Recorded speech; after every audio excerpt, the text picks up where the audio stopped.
What's up, everybody? Awkward Anxious Jennifer here. And if you're new to my channel, I'm not a mental health professional at all. I'm just somebody who struggles with my own mental illness, and I like to share my own successes and just talk about mental health in general. And yeah, just kind of a casual thing. So today's video is going to be a little bit different. Like everybody, or not everybody, but you know, plenty of us have been watching The Act, which is the true story of Gypsy Blanchard, who killed her mom, Dee Dee Blanchard. And Dee Dee, you know, faked illnesses in Gypsy for most of Gypsy's life and whatever.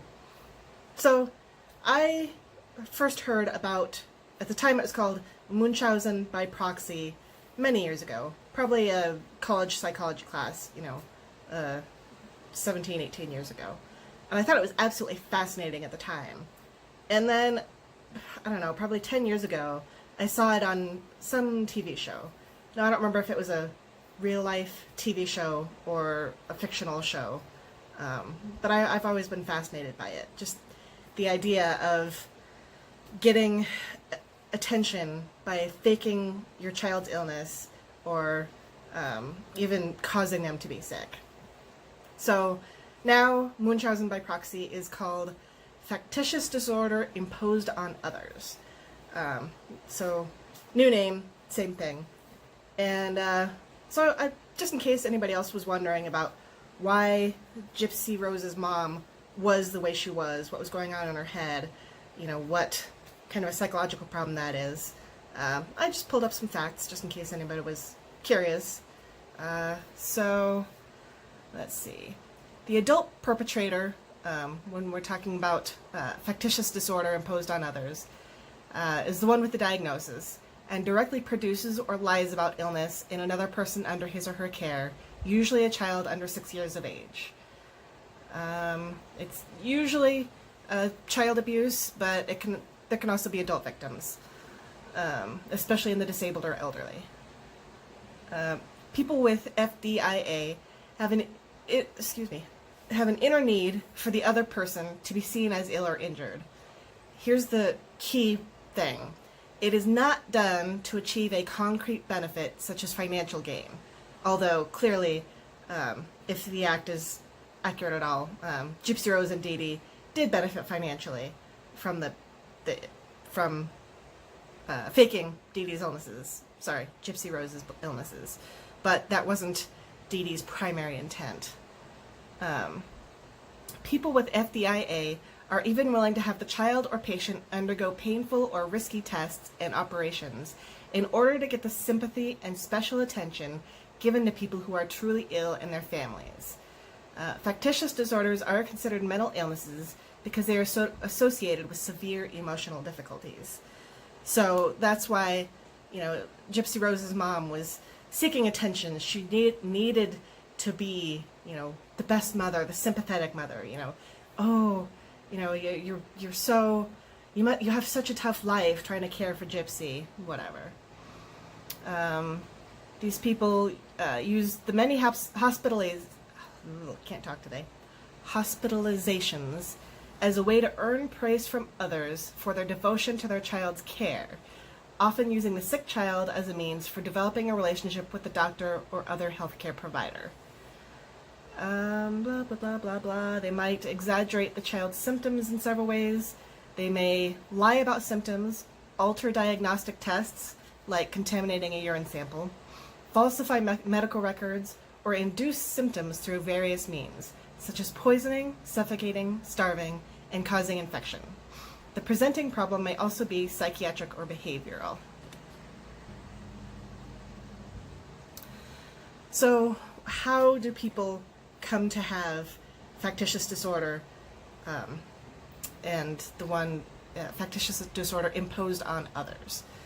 So, some theories suggest that a history of abuse or neglect as a child or the early loss of a parent might be factors in its development.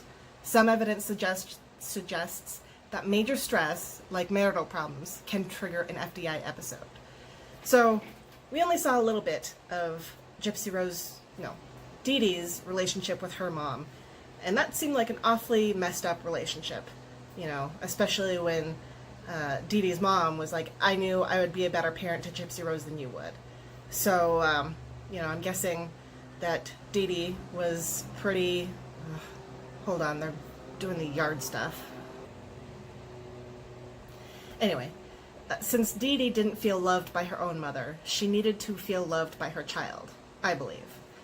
I'm no expert, and who knows how accurate the mini-series of The Act was, but that's what it seems to me, that since Dee Dee didn't feel loved from her mother, she needed to feel loved from her daughter, and from people around her praising her for her love and care of her daughter. So let's see if I can find anything else interesting. Just copy and pasted a whole bunch of stuff. I'll post the links to everything I got research from in the description box below, just in case anybody's interested in learning a little bit more. Often the parent is very friendly and cooperative with healthcare providers, appears quite concerned about the child or designated patient. Boy, I hope you can't hear this lawn work going on outside my window. Might also suffer from factitious disorder imposed on self, where, they're the one acting as if they're sick or injured or whatever, exaggerating their symptoms.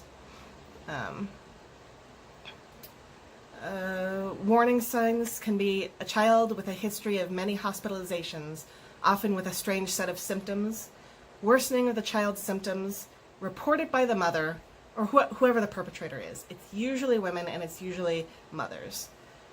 Not always, just usually. And the symptoms are not witnessed by hospital staff. Boy, I'm sorry, I can't talk to save my life today. There might be more than one unusual illness or death of children in the family. The child's condition improves in the hospital, but symptoms recur when the child returns home. Blood in lab samples might not match the blood of the child. And there might be signs of chemicals in the child's blood, stool, or urine. Children who are victims of Munchausen by proxy, or, the factitious disorder imposed on others, can have lifelong physical and emotional problems and may have factitious disorder as adults. So here's the thing, how Gypsy Rose felt so trapped. Her mother, Dee Dee, was probably never ever going to change, never let her go. And here's why. It says, people with factitious disorder may be well aware of the risk of injury or even death as a result of self-harm or the treatment they seek, but they can't control their behaviors and they're unlikely to seek help. Even when confronted with objective proof, such as a videotape, that they're causing their illness, they often deny it and refuse psychiatric help. More stuff outside my window. Hold on. Okay, just a couple more facts before I wrap this up. Studies reported a mortality rate between 6 and 10% of all FDI victims, making it one of the most lethal forms of abuse, which is crazy. And to be diagnosed with, oh my God, FDIA, the perpetrator engages in the deceptive falsification of physical or psychological signs or symptoms, or of induction of injury or disease in another. The perpetrator presents the victim to others as ill, impaired, or injured.